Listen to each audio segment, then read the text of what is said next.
como é que a gente pode aumentar a quantidade de energia que a gente tem? Por energia, eu quero dizer, a gente pode traduzir como energia física, vigor físico, e energia mental, né? Que em várias culturas tem nomes diferentes, a gente pode interpretar isso também como Ti, como Ki, como Prana, né? A energia sutil, mas a gente pode também, na prática, na verdade, a gente traduz como energia física, vigor e também energia mental. Então, como é que a gente pode ter mais energia? Nós estamos trocando energia com o ambiente o tempo todo. Então a gente está absorvendo e está doando energia, né? É uma troca constante. Até pelos alimentos a gente percebe isso. A gente está comendo e está soltando coisa fora, está agindo, né? Está usando essa energia. A questão do quanto bem-estar você sente, quanto vigor físico você tem e quanto vigor mental também se tem, é a quantidade de energia que fica no organismo, né, entre essa entrada e saída.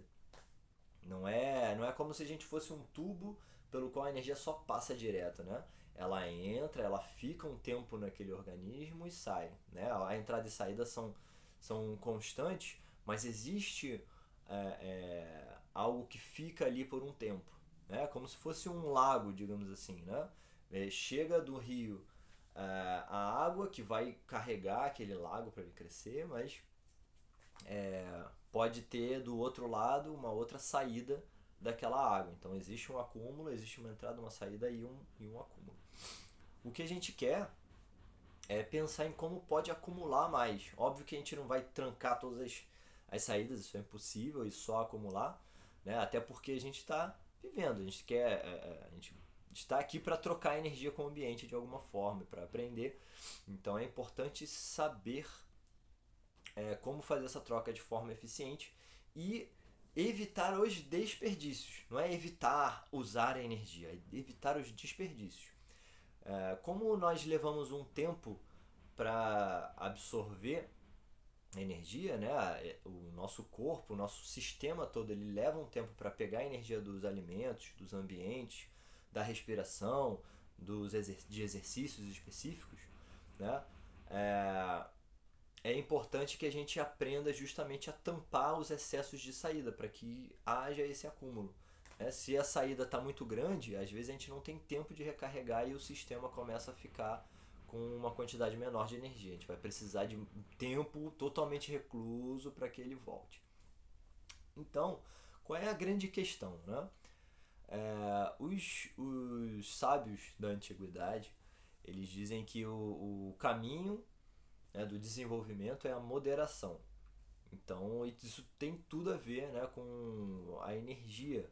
Todas as correntes espirituais, espiritualistas e religiões em geral, né, elas têm de alguma forma algum aspecto de controle da energia, de moderação, né, dessa questão da moderação e de não deixar a energia sair tanto, tá? Só que por que é tão difícil assim a gente conservar essa energia? Porque geralmente quando o nosso nível de energia vai aumentando, a quantidade de energia vai aumentando, as emoções elas se tornam também mais fortes, né? A gente tem mais energia para carregar as emoções.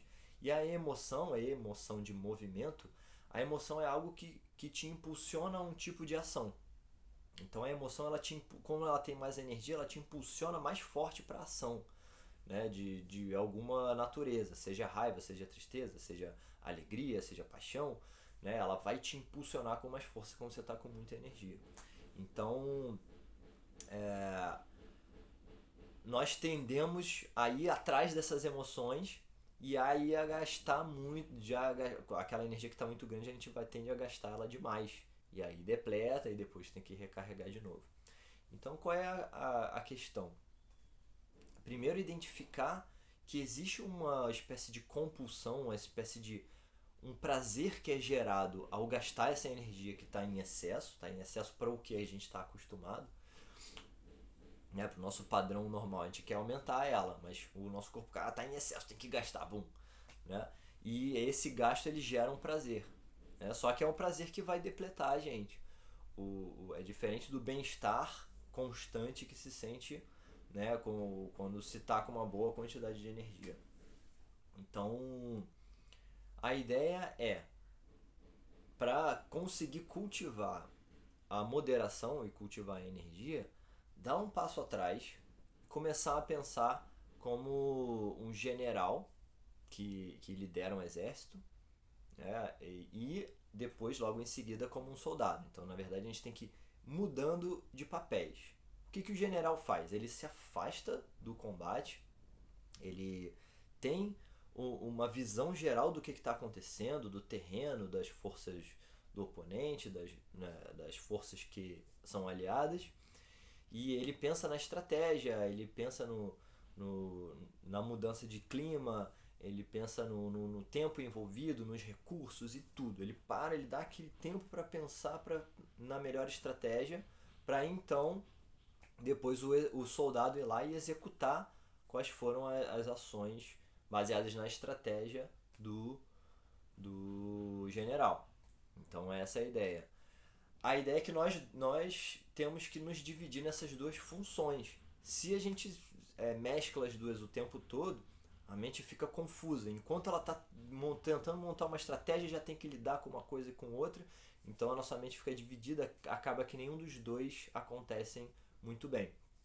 Então, se você pudesse separar em general e soldado, e se der um tempo de ser o estrategista, aquele que administra os recursos, aquele que pensa como eu posso gastar o mínimo de recurso e alcançar o melhor resultado, né, para mim e para os demais envolvidos. Esse é sempre o raciocínio.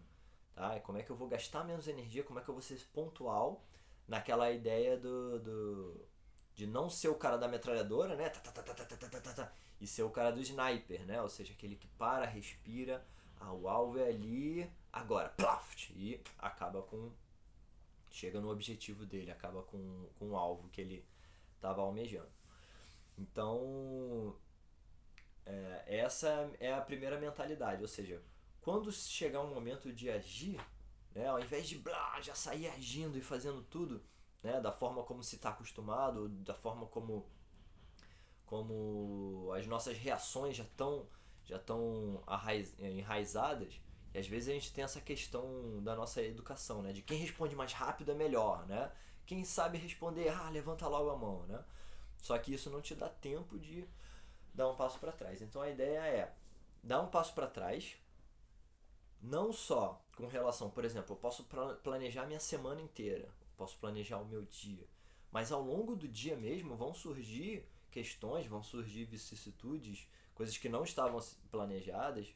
É, é, e aí é bom que você tenha esse hábito de voltar de novo, repensar, refazer o plano rapidamente para depois colocar em ação. Óbvio que às vezes quando é uma urgência, de repente tá caindo o teto, você pula simplesmente, né? Mas quando você tem um pouquinho mais de tempo, dá esse tempo a si mesmo, dá esse passo atrás. Pensar com a estratégia e depois agir com foco. Basicamente é isso. Então, para a moderação é preciso pensamento consciente, estratégia. O pensamento consciente vai coordenar melhor a palavra e a ação. Tá? Se eu vou direto para a palavra e a ação, normalmente eles têm um nível de controle de consciência menor do que se eu voltar lá para o pensamento, aplicar a minha consciência no pensamento, não só deixar o pensamento acontecer sozinho, eu aplico, eu monto a estratégia para depois agir com a palavra e com a ação no que eu quero fazer, tá? E aí isso no longo prazo, no médio prazo e no curto prazo, aprender a fazer esse shiftar, né? Tipo de general, boom, soldado, general, boom, soldado.